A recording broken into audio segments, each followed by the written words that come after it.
I'm the Disaster Risk Reduction Advisor at CAFOD. CAFOD is the Catholic Agency for Overseas Development, and we work in partnership with local civil society organisations in 40 countries across the world. We have a strong policy on disaster risk reduction, and we integrate the methods and the concepts of disaster risk reduction and climate change adaptation within our programmes, so that we make sure that our development is sustainable and also that we prepare for emergencies.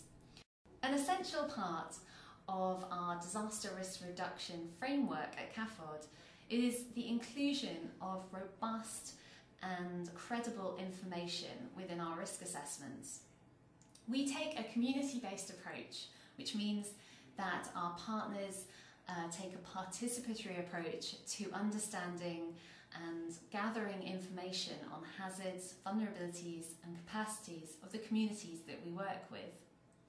An essential element is that whatever information we collect is underpinned by scientific information.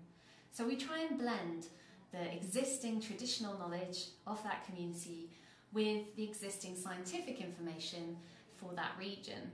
It's really important that we do this so that we can make sure that any activities that we implement with the government is appropriate for that region and is going to last a long time. So we have links and relationships with many universities here in the UK, but also we encourage our partners to link with their own local universities. As an NGO, CAFOD's always worked in a partnership approach, working not directly ourselves, but working with local organisations who know best the country and the environment they're working with and the challenges that they face. This carries on into all our disaster risk reduction work and is something we believe in quite strongly. More recently, we've taken that approach just one step further by bringing into the relationship not just local church partners and NGOs, but also local universities. The reason for this, particularly in the area of disaster risk reduction, is we feel that it's a vitally important part of disaster risk reduction, is getting the knowledge and the analysis right, and having the quality to do that involves working with universities, and we've many examples of this in the Philippines, in Bangladesh, in Latin America and in Africa that have shown us that this is the way forwards. Well, in Bangladesh we work with Bangladesh University for Engineering and Technology, and also with other local national organisations. So multi-partnership programme. Within that we were trying to address the particularly the water crisis. In the coastal area, of southwest coastal area of Bangladesh, traditional water options are running out basically. It's no longer effective. So we were looking for different options, and also at the same time the local university was also looking for low-cost option to address this issue. So we came together to work within this program. One is low-cost solar energy. The other one is rainwater harvester with solar purification system. So with this solar purification system is actually collect the rainwater, boil it, and then families can have the safe water. So that seemed to be an appropriate option for the future.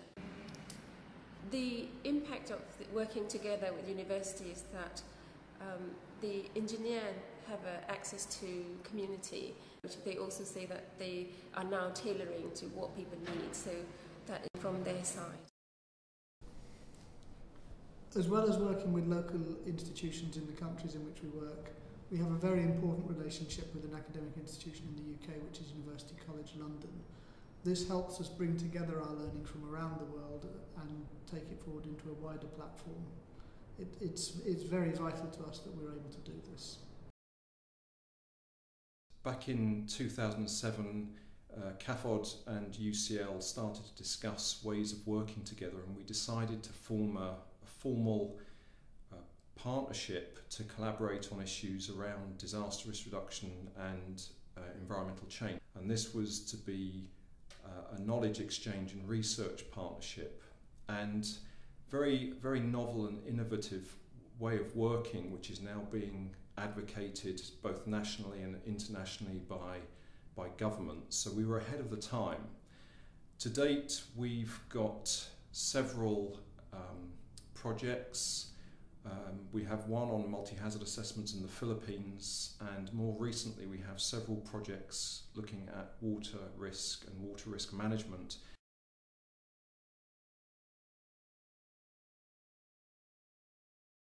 My name is Melanie and I'm a researcher at University College London, working in partnership with CAFOD on a project on multi-hazard assessments for building resilient communities in the Philippines. The term multi-hazard appears a lot in DRR policy and literature, yet there's little definition as to what this term means and little guidance as to how to apply a multi-hazard approach. Current approaches tend to focus on more than one hazard in a given place, but multi-hazard analysis needs to incorporate so much more than this. Hazards can interact to trigger secondary hazards or a cascade of hazards. They can also occur simultaneously or in quick succession, meaning that the overall impact may be much larger than if a single hazard had occurred. In order to successfully anticipate these complex multi-hazard interactions, it's necessary to incorporate science with more traditional approaches of community-based hazard assessments. In 2011, the UK government commissioned the Humanitarian Emergency Response Review, and a recommendation for this was for greater anticipation, one through better presentation of science, but also so that decision makers would act on this science. Through my research, I've identified a need to develop a method for multi-hazard assessment which was usable by practitioners. In order to do this, I went to the Philippines, which really is a truly multi-hazardous environment. There's pretty much every natural hazard and many man-made hazards possible in that country. There I met with a variety of local NGOs and spoke to them about how they currently assess multi-hazards. It was quite interesting in the Philippines. I found that a lot of local national NGOs and local NGOs were quite proactive in involving scientists and trying to integrate science wherever they could in their assessments with communities on hazard risk. Of course, there were problems, both internal and external, around access and availability of science and the capacity within both scientific organisations to help these agencies and within the agencies themselves to be able to apply science.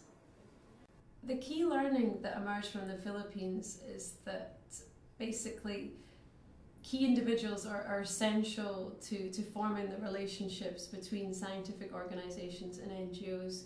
That's often a problem with the capacity within NGOs. If they're not aware of what science is missing or what's available to them, then it's difficult to know you should be engaging with these groups. Of key interest in this setting as well is that the academic organisations were all local to the country. They were all national organisations, that they didn't collaborate so much with international ones, and this is important for long-term sustainability. These were local academics, local technical and government agencies that were helping these NGOs.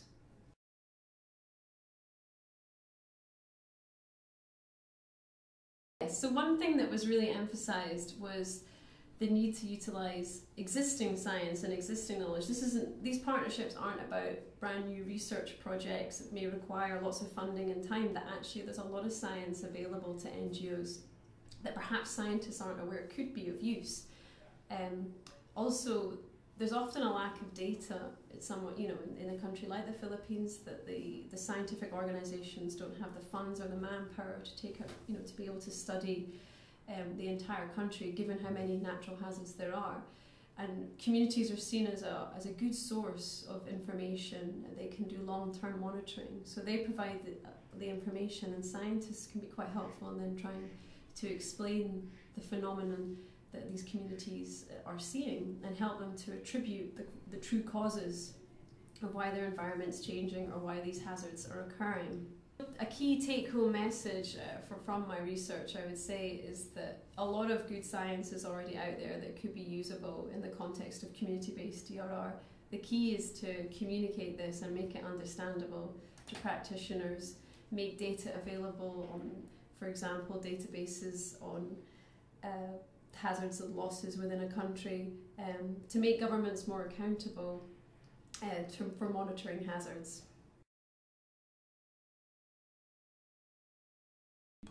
So the projects are truly integrative in all aspects, and this is hugely beneficial because it means that from a UCL and academic point of view, the work it's sound in terms of the science that we're using or developing or researching, and it means that work is founded in the needs of practitioners and policymakers actually working in the ground. So it means that our research has real use and impact. From a CAFOD perspective, I would like to think that it means that CAFOD, perhaps for the first time, has very easy access to researchers in various fields at UCL, and also access to other research resources and things like the library at the university. So it's a mutual benefit to both partners. We really truly believe that this is the future of DRR, and it is absolutely essential that multi-stakeholder partnerships with academia, with research institutes, with local government and local partners such as civil society organisations are all coming together to work to build resilience at the local level.